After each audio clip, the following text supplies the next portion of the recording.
Welcome back to the official Lost podcast, hosted by ABC.com. Today we have part 2 of our interview with that Canadian beauty, Evangeline Lilly. Last week she talked about being cast for the role of Kate. This time, however, we veer off into more interesting territory, namely her affectation with cigars. And later we turn it over to the dynamic duo executive producers Damon Lindelof and Carlton Cuse as they rehash The Long Con and look forward to this week's episode, One of Them, which airs Wednesday, February 15th from 9 to 10 p.m. Eastern.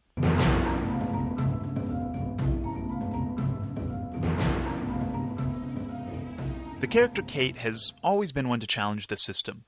It turns out Evangeline Lilly is pretty much the same way, at least when it comes to challenging the boys' club, which is how she first came to experience and love cigars.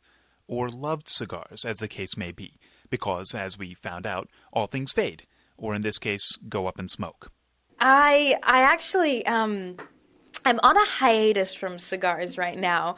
I really love cigars. I smoked them for 8 years and probably shouldn't have. It's probably not very good for me, but I got hooked on them when I was relatively young because my girlfriend got married and I was in her wedding party, and at her wedding, I was standing out on the balcony where all the groomsmen were gathered and they all lit up cigars and nobody offered me one.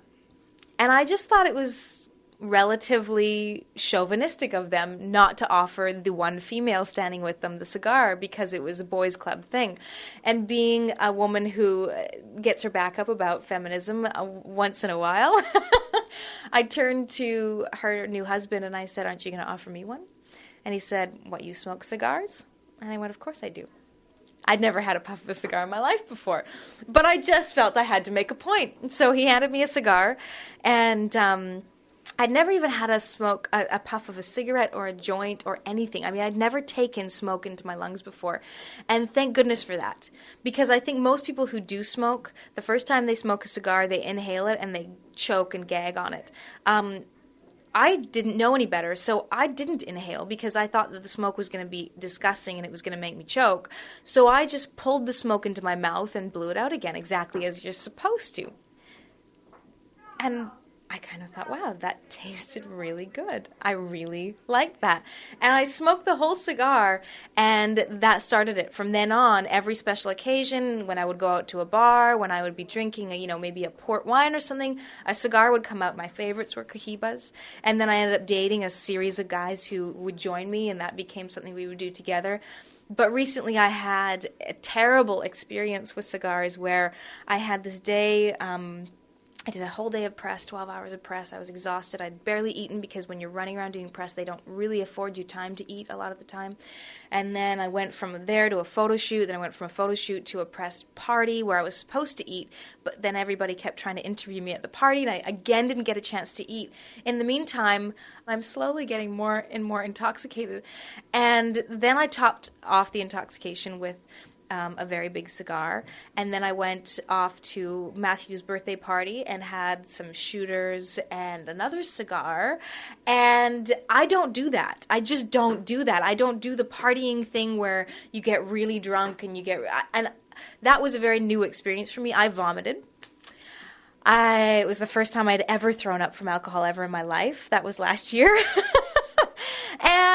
And I associated it with the taste of cigars. And from then on, the smell and taste of them absolutely repulsed me, so I decided to take a break for a while. Now, just a quick public service announcement here. Smoking is bad for you, even just cigars. Not to mention, they're a fire hazard. If one piece of ash gets on your dress, or worse, in your toupee. Suffice it to say, smoking bad, lost good. Smoking bad, lost good. Got it. Well, that's all the time we have with Evangeline for now. Next week, we bring you our exclusive interview with the huggable Hurley, actor Jorge Garcia. Now, however, we join Damon and Carlton fresh from their mandatory company training on diversity and sensitivity in the workplace. In other words, no more Brokeback Mountain jokes. Instead, they focus on other mountain activities, like the Winter Olympics. Hello and welcome to this week's podcast. I'm Carlton Cuse.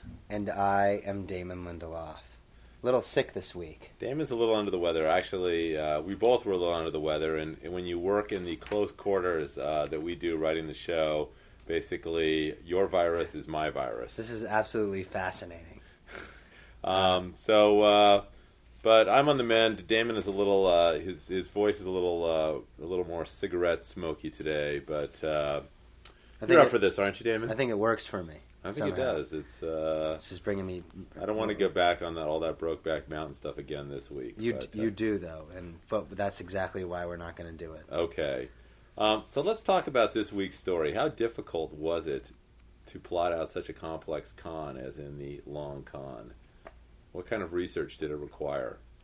Well, the Long Con was actually a really fun episode for us to sort of think about because, for a while the writers have sort of been itching to get Sawyer back to his roots, and the whole idea of that this season he's become more of a hero character, much the same way that Han Solo started getting pissed off when he suddenly looked at himself and realized that he had joined the Rebel Alliance without ever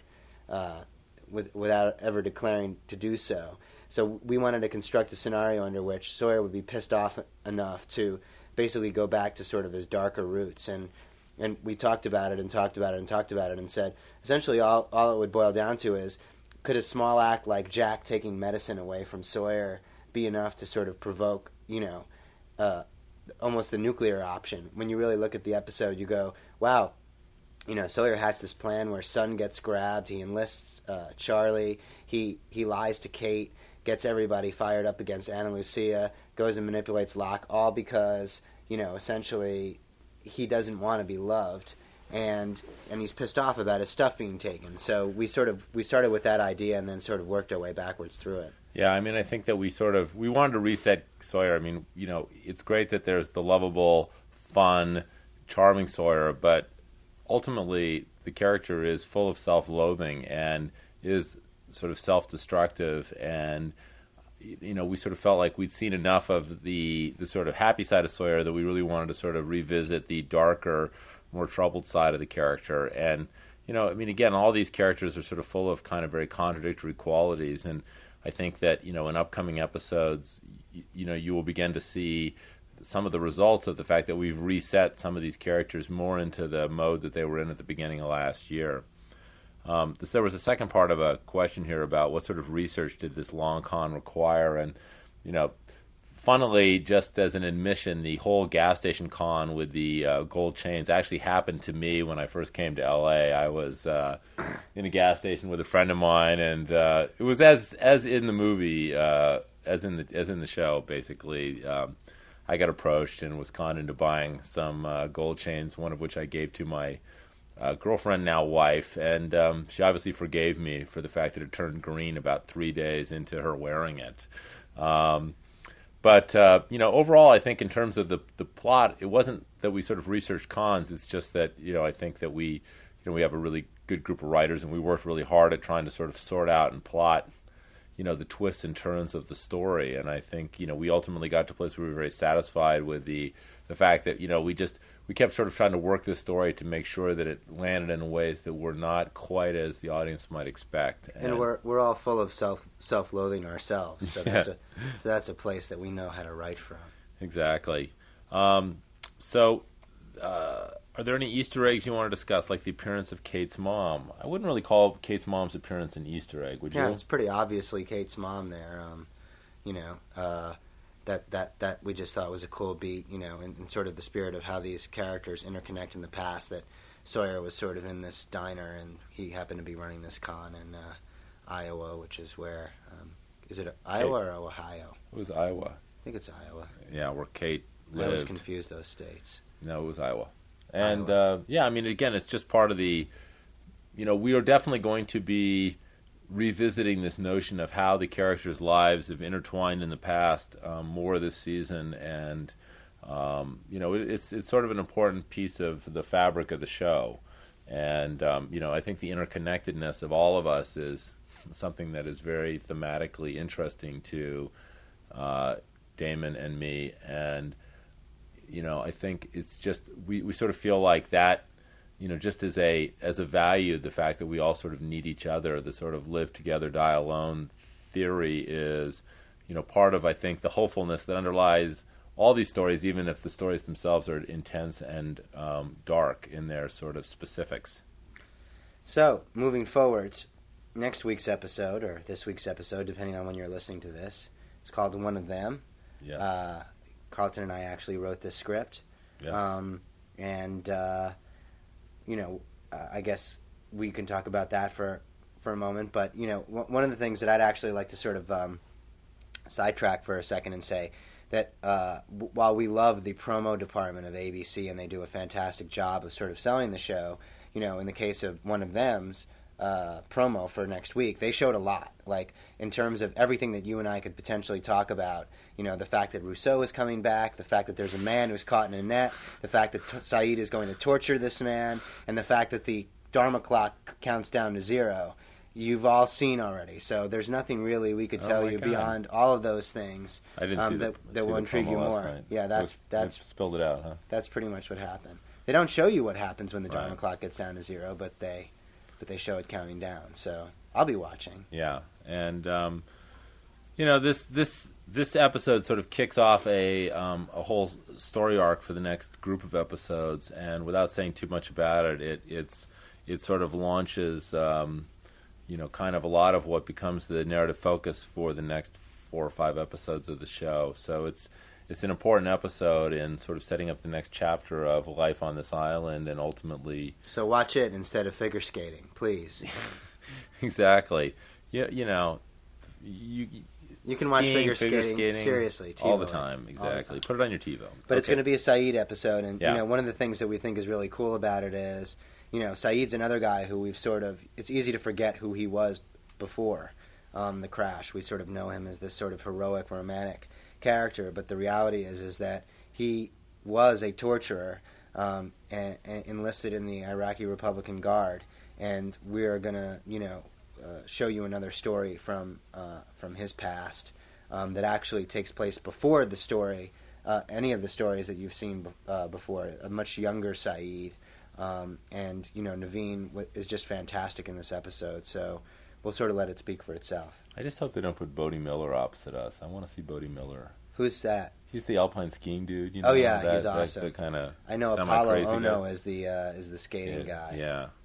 So hopefully those guys will not be against us. No, I mean maybe they'll put like biathlon on or something like that. Is that where you like ski and shoot a gun? Yeah. Now, like, where does that come from? Why would anybody? I mean, like, how is that an Olympic sport? I mean, really. I'm biathlon curious, so it means that I don't know whether or not I want to ski or shoot a gun, but both is intimidating. Not to that me. Both aren't rigorous pursuits, but like the idea of combining them together. I mean, anyway. It doesn't seem that safe, actually. It really no. Of the two sports to combine, riflery and downhill skiing just don't feel like a natural fit.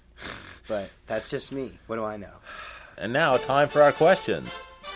Hooray! Okay, good. All right, that's better. All right. Okay, Damon? I like our new theme, our new question theme. I like the fanfare.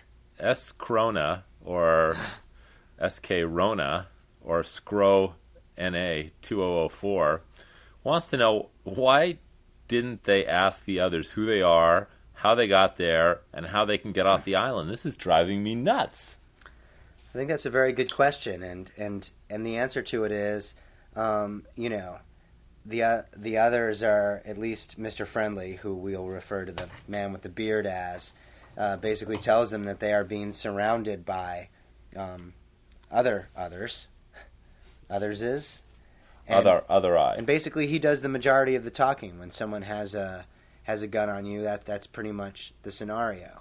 And the good news is that this question that you're asking, Scrona 2004, is going to be dealt with immediately.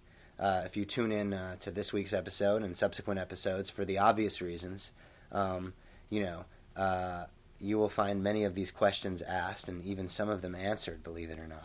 And certainly by the end of the year, the others become increasingly a focus of what we're doing narratively in the show. So, you won't have all the answers about the others by the end of the season, but you will have a lot more information. Excellent. Okay. Your turn. Okay, Carlton. This is a good one because it references a quote that I made, and maybe you can clean up my mess. This is asked by Pawn 5. Canadian version of TV Guide, January 28th to February 3rd issue, has one of the executive producers of Lost, Damon Lindelof. They actually spelled my name correctly here, which is very exciting for me. I do like the questions where you refer to as Damien, though. Yeah, that's true. Carl. I don't go by Carl, sorry. Answering a question of what the numbers mean. And here's the quote. That question will never, ever be answered. I couldn't possibly imagine how we could answer that question. We will see more ramifications of the numbers and more usage of the numbers. And Pawn 5 goes on to write, there we have it, folks. The numbers will never be explained. So what's the point now? Why would you say that, Damon? Why would you give such an incendiary quote? I mean, my God. I can't imagine ever having What were said you these thinking? words. I must have been drunk. Oh, my God, exactly. You and Bodie Miller were out drinking together shooting and guns. skiing. Okay. I think what you meant was... What did I mean? I think what you meant, Damon, was that it's sort of an impossible question on one level to answer. I mean, some of the mysteries of the show are sort of like religious mysteries. Like, how would you explain, the notion of God? I mean, you can take a stab at an answer. You can, but there may be 1,000 different ways to answer that question. And I think that there's a certain mystical quality to the numbers that may not ever be explained. It doesn't mean that we don't understand their role, their significance, their importance, but they're in certain parts of the storytelling of the show are embedded in mysteries that are just inherently unexplainable, and different characters will have different interpretations of what those ultimate mysteries mean. So in that sense, I think that's probably what you meant. That sounds exactly what I meant. So thank you for clarifying that. No problems. And I have a feeling that quote will be coming back to bite me years to come. But it will. Thanks. I'm sure. Right, that's optimistic. Okay, the Loch Ness Monster. Gee, I wonder who this question's going to be about. It says, will Quentin Tarantino guest direct Lost? As Lost features great storytelling, imaginative situations, and engaging characters, I'm reminded of the works of another great fiction writer-director, Mr. Quentin Tarantino. Would you ever consider letting Mr. Quentin Tarantino guest direct an episode of Lost? All right, well, first off, I happen to know that Loch Ness Monster is Quentin Tarantino. So please stop calling our offices. Stop using aliases when you're emailing us. Stop sending us candy and flowers. The Uma Thurman thing that you did was very, very flattering. When an availability opens up, a slot is available, we will talk. But until then, we're glad that you're a fan of the show. We're huge fans of yours, but the timing has got to be right. So. But speaking on the subject of guest directors, we do have our own very cool special guest director, Darren Aronofsky, who is going to come and direct an episode of Lost in a few episodes from now. And that's going to be awesome. Those of you who have not seen Mr. Darren Aronofsky's movies should check out Pi or Requiem for a Dream. He is just a real genius, visually imaginative storyteller, and he actually turns out to be a big fan of the show, and sort of through his agents approached us and said, would you guys be interested in having me direct an episode? And we jumped at the opportunity, and I think that Darren and his particular sensibility, I mean, there's actually certain thematic similarities between the movie Pi and things that we're doing on Lost, and I think that he's someone who's going to really be a really great collaborator for us. We ripped him off. That's really all there is to it. So now we got to repay the favor. In all honesty, though, we would kill to have Quentin Tarantino direct an episode of Lost. Apparently, Quentin is a huge Alias fan and has appeared as a character on several episodes of Alias. A bad guy, and he was great. So any involvement that he would want to have on the show, we would welcome. So if you're like one of Quentin's relatives and you're listening to this podcast, give him a buzz and have him give us a call. Cool. All right, this is a very long-winded but very simple question, Carlton, and I'll preface it by saying do not reveal the true the true person behind this question, but this is just asking for a confirmation or a denial. Okay. So this is from Eliangon, Eliangon. First off, huge Lost fan. Since Walkabout, I have this bet with my roommates. Every week we get scenes from prior episodes. The first thing the voice says is, previously on Lost. Well, I have been vehemently claiming that the guy who says previously on Lost sounds a lot like Tim Daly from Wings fame. I have to know if it is Tim Daly's voice every week. Each and every week, my friends and I watch the episode to debate the minor details and major plot points, but still every conversation ends with me proclaiming that Tim Daly is the first voice heard every week. Please, I need some closure on this. Any help at all would be greatly appreciated. Well, Elian Gone, the answer is no. It is not Tim Daly. Thank you, Carlton. And now you don't have to be so vehement. Lost. Now you don't have to be so vehement. And it's not me. And it's but the mystery. It is a mystery. It is a mystery person who does that voice. It is a mystery person. And although, just as a side note, I went to the same high school as Tim Daly. Is that true? Yeah. Wow. Yeah. But he doesn't do the voice. But he doesn't do the voice. Excellent. Exactly. That's another mystery solved. Okay, so And people say we don't give you any answers. Take that. it ain't Tim Daly. Take that, Okay. Elian Gonzalez. By the way, I'm glad that you're. Is that what the name was? I guess. Speaking Whatever of happened to Elian? speaking of questions and mysteries that get no answers, Damon. Yes. SZK3 wants to know, why did the plane crash? I mean, this is something that has always bothered me. What brought down the plane? Was it the magnetic fields or was it the black smoke? So it's just there's no C, none of the above. Those are the two choices. I love the boldness of just coming right out and asking that question. What made the plane crash? I don't think anyone will be markedly surprised by the fact that we're gonna sort of stand by no comment. But we will also stand by the fact that by the end of season 2, you will know. Yeah. And That is a question we are going to answer. that is a question we are going to answer in rather definitive fashion. Unlike the numbers, which mean nothing, really. Exactly. They're just completely arbitrary. Exactly. One more quick question. All right, one more question. Carlton, this is about shoes from Hamish is Lost. In the very first episode of Lost Season 1, Jack is running through the jungle and there is a shoe that is hanging on the tree. Is there any significance with that shoe? Thanks. Hamish Patel. Hamish, thank you very much for your question. The significance of that shoe is that somebody basically died in that plane crash and their shoe ended up in the tree. And it fell off. And it it fell landed off. in a branch. And, you know... Another mystery answered. solved. That is the shoe of a dead man. So in this podcast, we've taken care of Tim Daly and the mystery behind the shoe. So don't feel like we're not advancing your knowledge of the mythology of the show. We really enjoyed this week, and we thank you so much for listening, and we will see you next time. I can't wait. Bye-bye. Hopefully I'll be feeling better. You will be. All right. I'm off to shoot some guns and ski. Bye. Bye. Thanks for joining us. That's all we have time for today. Join us next time for Sit Down with Jorge Garcia and more fascinating fan questions. Remember, you can submit your own questions at lost.abc.com. One of them airs Wednesday, February 15th from 9 to 10 p.m., only on ABC.